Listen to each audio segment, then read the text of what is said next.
you, Mr. President. I'm really pleased to be here with my fellow senator from the state of West Virginia to talk about a really great city and very historic city in our state of West Virginia, and that is to recognize the 250th birthday anniversary of the city of Wheeling, West Virginia. In September of 1769, Ebenezer Zane set out into the great unknown, as many of our brave earlier settlers did. He found a place nestled at the mouth of a river, and he girdled a group of trees together and carved his family name into them, claiming his tomahawk right, as was the custom of the time. That clearing that Zane created, where he built his home and raised his family, would develop into the city of Wheeling. It's the same city I grew up just 10 miles south of Wheeling, West Virginia. Wheeling's a city of industry, good people, and growth. And yes, there have been ups and downs over the years, but today it is as vibrant as ever. As West Virginians, we all take pride in our state's progress through the years. But Wheeling has made a particularly special mark on our state. During the Wheeling Convention of 1861, Western Virginians voted to secede from Virginia so that we could remain loyal to the Union. They declared that Virginia officials had abandoned their posts, and they established a provisional government with Francis Pierpont as the governor.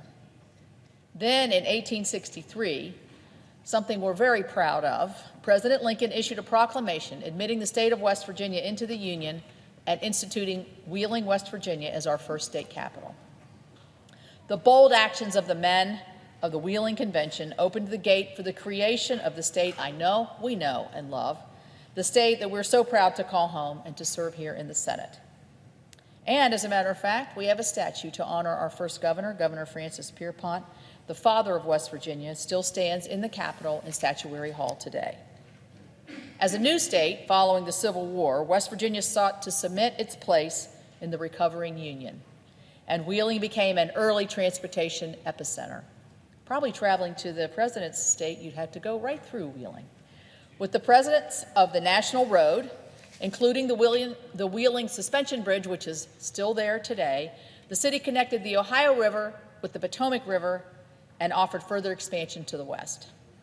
As a result, Wheeling, West Virginia, was able to become a powerhouse in the steel industry. You've all heard of Wheeling Steel. In the late 19th century, Wheeling was producing nearly half of the nation's nails, earning it the nickname Nail City. Today, Wheeling has revived its downtown, winning the 2019 Great American Main Street Award.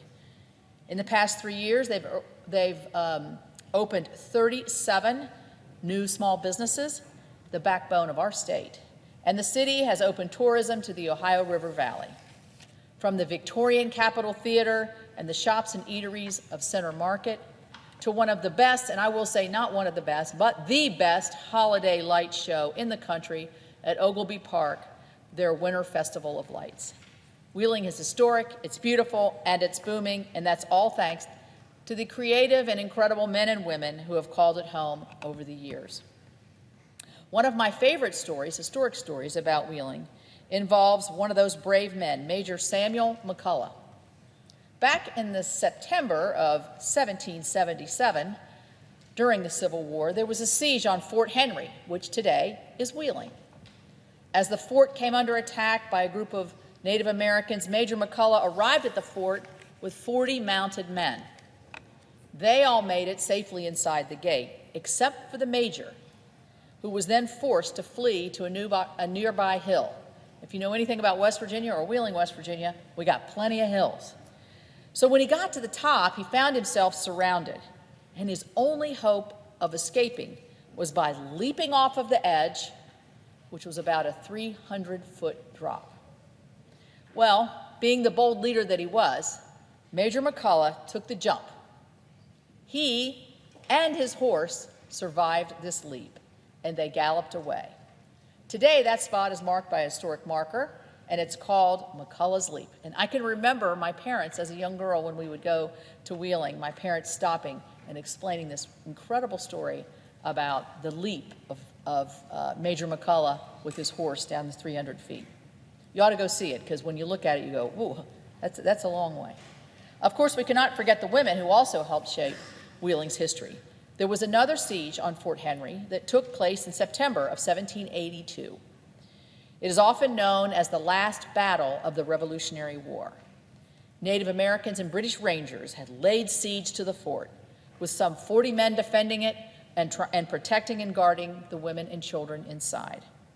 As the battle raged on, the settlers knew that they would soon deplete their ammunition.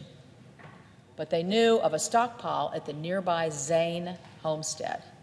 So one volunteer, Betsy Zane, Ebenezer's sister, and one of the original settlers of Wheeling, stepped up. She ran to her brother's cabin at her own peril, gathered up the gunpowder in a tablecloth, and returned through enemy fire. Betty was successful and unharmed. And with the replenished resources, the forces were forced to retire, resulting in a victory for Wheeling and a very young United States of America.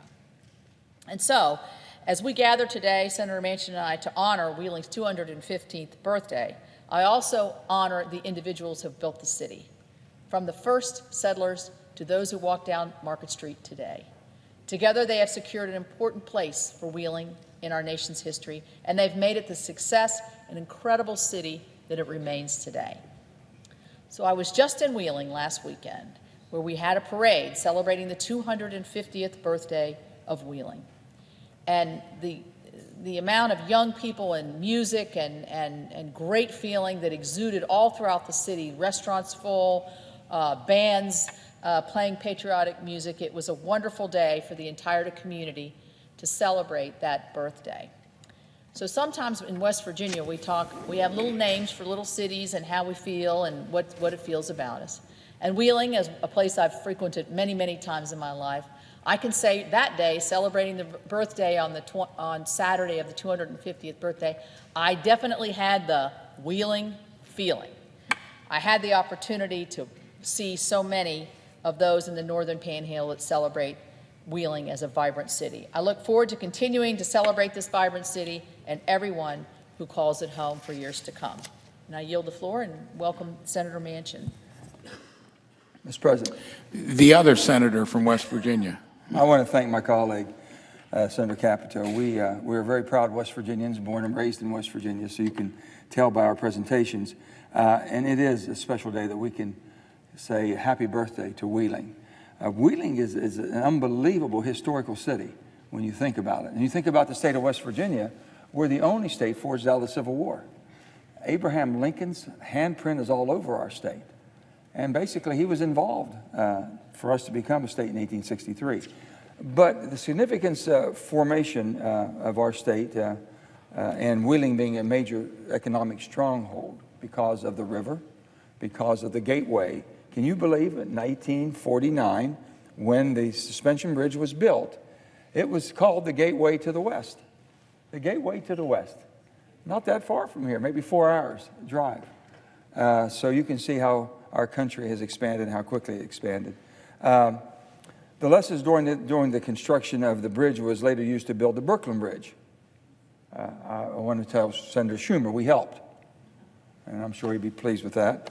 In 1933, the Wheeling Jamboree. The Wheeling Jamboree was the longest, and people would tell you during World War II they could hear, because it was 50,000 watts, they would hear it on the battleships. It was unbelievable. And the music, the talent, the country music that came out of there, and some of the most famous artists of the time, and still yet to this day, passed through Wheeling. These points in time showcase the importance of the city of Wheeling and the state of West Virginia throughout American history. I keep thinking about Marsh Wheeling Stogies. They call them the Marsh Wheeling Stogies. Anybody that maybe like to smoke a cigar every now and then, that was 1840. 1840 and still in operation. It's unbelievable. And then, of course, Senator Capito talked about Wheeling Steel. And there's a tremendous industrial might there for many, many years. We talked about also the Zane brothers. They established settlement in 1769, as has been said, and continued to join the Zane brothers. People came from all over. It was a small settlement to keep growing and growing like the country was at that time. Wheeling's Fort Henry. Fort Henry played a role in what was considered the last battle of the Revolutionary War, but it was a significant strategic point for us. The restored government of Virginia at that time. Virginia succeeded in 1861. 1861, there was no Virginia as we know Virginia today. So they moved over to Western Virginia, which is where Wheeling, and that was the restored government. That's where the capital was. And that was Arthur Borman.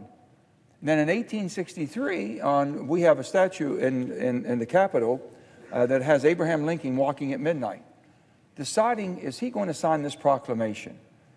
The country's already divided. Now he's going to divide a state. And that has not been done because basically up until that, the Constitution is very clear. You had to have permission from the territory you were in or from another state to succeed. But Abraham Lincoln took it upon himself. And if you see the beautiful, unusual shape of our state, there's very few straight lines. And especially when you see this eastern panhandle that's only an hour and 10-minute drive from here. The reason for that, you have Harper's Ferry, John Brown's raid, 1859, kicked off the Civil War. And then you have the railroads, the confluence of the Shenandoah and the Potomac. It's just unbelievable what all. And he knew he needed that arsenal. The folklore is this. I don't know if it's true or not, but it's a good story.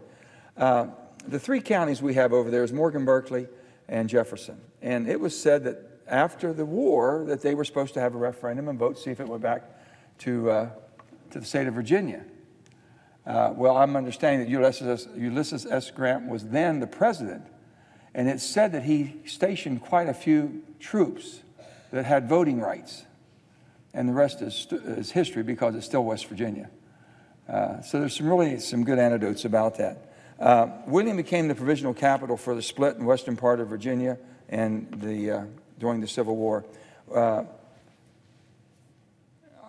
There's so many parts of Wheeling that I have become so fond of, and the people there. The Wheeling feeling is a saying that they have. They have a Wheeling Jamboree. They have a Wheeling Italian Festival because the authenticity of that community is unbelievable, and it is bringing everybody together. It has brought everybody together.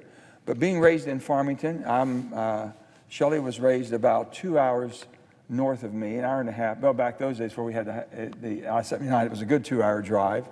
And so I'm a little bit further in the north central part of the state, closer to Fairmont, Morgantown. But knowing about that, but Wheeling was the hub. It was the place to go. And it was basically the gateway in also at that time into Pittsburgh. And it's still kind of considered a distant suburb of Pittsburgh to a certain extent. The economy, the history, the people, some famous people, some productive people. A lot of our leaders have come from that area. And when Wheeling became the first capital, we couldn't decide where the capital of West Virginia should be. So they floated up and down the Ohio River, back to Charleston, back to Wheeling. Charleston, Wheeling, until it settled in Charleston, West Virginia. But I'm just proud to be standing here with my colleague today. For those that live in Wheeling today and those who have lived in Wheeling at some time in their life, their family, because all the good quality jobs were there, a lot of good union jobs, well-paying jobs, benefits, to all of them. There's a special place in our heart for Wheeling, West Virginia, a special place in American history for Wheeling, West Virginia, and a special place in all of our hearts for the state of West Virginia. So I say thank you, happy birthday to a great, great city of ours and to the great state of West Virginia. And we want to make sure that we're proud that this become a resolution that has been entered and accepted. And with that, I yield the floor.